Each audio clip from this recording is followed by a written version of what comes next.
special. Where are you? The answer is, I do not know. Okay, so they've had Entrapta with them for over a month now, and now they've officially seized control of Drill, and apparently nobody has a map. I mean, Entrapta has one. She just couldn't use it last time because of the first one's virus thing. And her castle is a maze, but no one's ever mentioned to Entrapta if there's a way to get by here. So now Catra just needs to use a homing beacon in her Force Captain badge. So I guess this lack of a map is to establish this thing exists for later. Oh yeah, and speaking of Entrapta, Bo realizes she's alive after examining the bot she built and realizing parts of it was made up of stuff she was working on. Okay, I accept that Bo might recognize her work. They had to realize she was alive at some point, and this is a fairly inoffensive way for them to figure it out.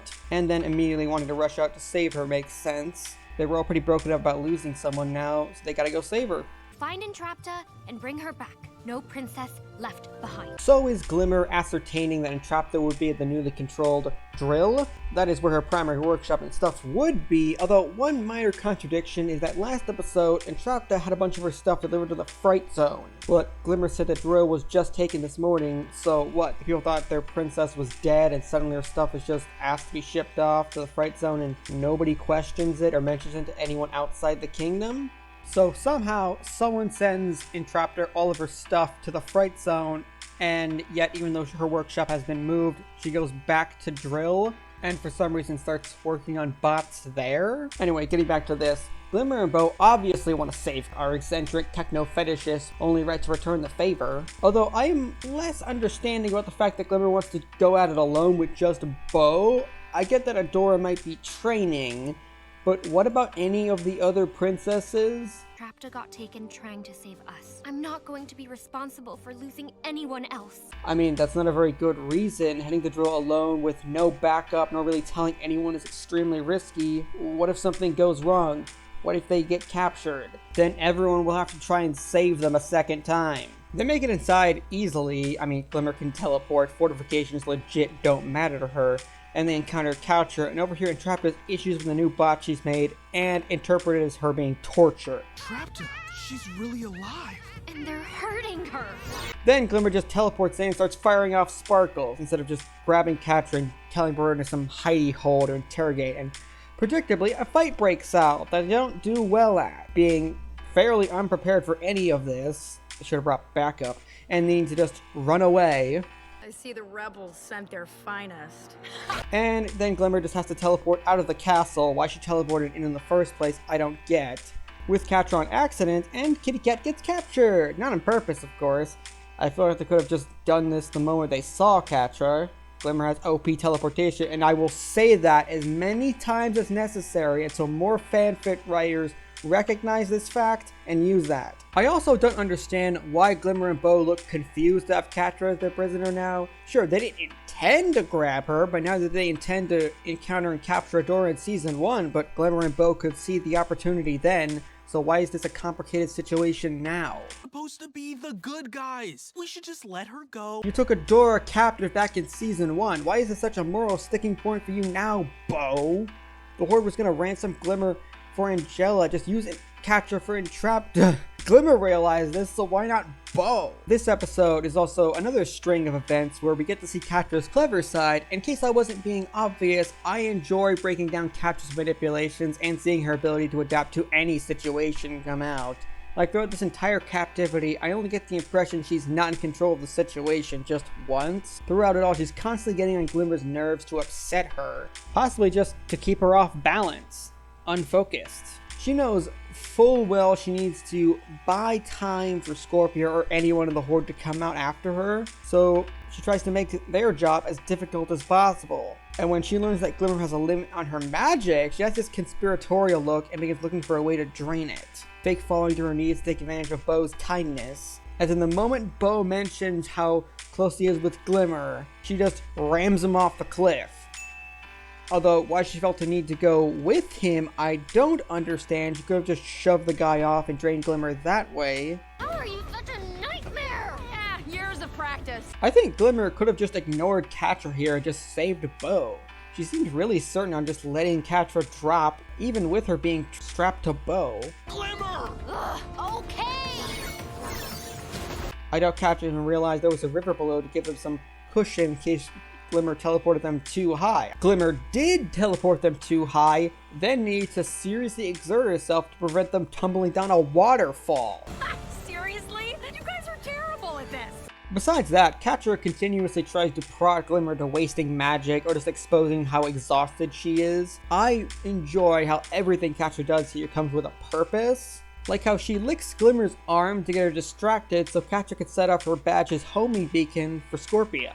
What do you mean there's no sign of her? You tell Hordak, send out a search party, put up posters? Catra is not a lost cat. But Scorpia is just too adorable not to have me smiling at every scene I see her in. Like, my goodness, does she go way too unappreciated for how kind and loyal she is. Catra knows Scorpio's gonna come running, but she still needs to buy time through letting herself be literally dragged through the ground and her continuous taunts. The only time Catra loses this smug sense of control is when Glimmer brings Adora to the table, suggesting Adora left the Horde to get away from Catra, and oh yeah, that sets her off. Because of course it does. Catra's feelings of betrayal run deep, and Adora is essentially becoming a trigger word for her. Although Scorpia interrupts things before blows could be traded over it. Release Catra if you release Entrapta. Glimmer is ready to make a trade for Entrapta. I know they got a standoff in place, but Catra is having none of it. I have a better trade. You release me right now, or we finish Entrapta off. Because Entrapta's not actually the Horde's prisoner, so they really have no one to trade here. And I kind of want to call this a reckless moment, as she has Scorpia call Kyle when Glimmer calls the bluff, although Catra had no idea if the bot crisis had been resolved or not to help sell this situation. Plus, when Glimmer pins her to a tree, They're noble rebels. They play by the rules. I doubt that because of Glimmer's behavior up to that point, she was so on board with the idea of not hurting Catra and being that noble person. She even needed to psych herself into ignoring Catra before she did something violent when she was dragging her here. Hell, Bo needed to talk her down from striking Catra. This was a serious gamble on her side, but I suppose one Catra kinda had to make because Entrapta wasn't a prisoner to really trade. As soon as Glimmer and Bo realized that, things would have gotten a lot more complicated, so it kinda balances itself out. Wow, I didn't think you'd actually buy that. Catra certainly acknowledges this was a bit of a stretch. Catra can't just leave well enough alone, though, and mocks the two before dropping the bombshell about Entrapta, delivered by Entrapta. We're going to rescue you. Oh, good! Rescue me from what? Her sheer obliviousness is always what gets me about this exchange, made to believe the other princesses left her behind and then joined up to build weapons for the Horde because of the access to materials it offers. And yet she is just so casual with talking to people. Her inventions were designed to kill. I love it here. I've made unbelievable progress in my research. Everything Entrapta says is like a knife to Glimmer and Bo's hearts. And the Horde has been so supportive. And oh boy, does Catra get that and revel in it. And it's not that Entrapta's being cruel or anything, she just doesn't understand. She just has a serious obliviousness to her. Partly endearing, partly temple rubbing in its stupidity. Then Glimmer, being prodded and annoyed for likely hours, just finally loses any veneer of composure and charges in. The combat here is brief and ends with Glimmer just needing to use what magic she has left to flee with Bo, but leaves Catra in the way of Scorpia's stinger. And the two end up demoralized at Bright Moon. Hey guys, you'll never guess what Swiftwind and I did today. Oh yeah, and what Adora was doing this episode was trying to fix a tower to give Lighto better access to the systems around Etheria, a thing that Mara broke when she went off the rails, so to speak, and Adora goes off with Swiftwind to fix it and do so with their special connection. I don't know, I wasn't paying attention. Adora's fixation on repairing it is mainly to get Light Up to teach her how to better control her powers, to prevent herself from becoming unhinged, like Mara, and wrecking the planet. She's worried about hurting everyone and failing at being a hero. It's more of that hero complex creeping in ever closer to consume her, and also because she blames her own inadequacies on why everyone else has been suffering and wants to do anything to prevent this from happening further.